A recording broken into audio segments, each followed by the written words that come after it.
Hello, ऐकू येते?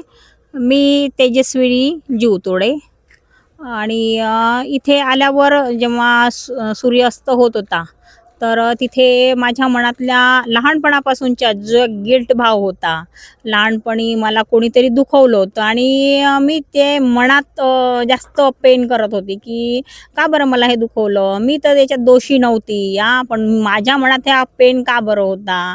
जेव्हा सनसेट सूर्यास्त जेव्हा व्हायला लागला, तर मी माझं हृदय बाहेर काढून म्हटलं, "यावेळेस तर त्या परिस्थितीला तू जबाबदार नव्हती, तर तू का बरं दुःखी होते?" तर पूर्ण भाव मनातले काढले. काहीतरी मनात ते सोबत होतं, की मी लहान होती, तर माझ्या आईने का बरं मारलं त्याबद्दल? माझी तर काही चुकी नव्हती ना. पण ती वाली गोष्ट आईच्या विषयी द्वेष माझा होता, तर तो निघून गेला.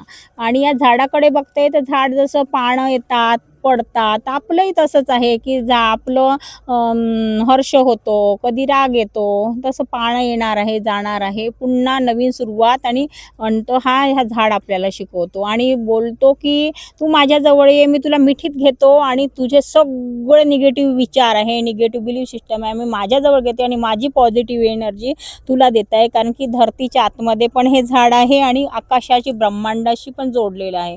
तर दोन्ही ऊर्जा आपल्याला मिळत आहे. तर यावेळेस मला खूप बरं आणि छान वाटलं.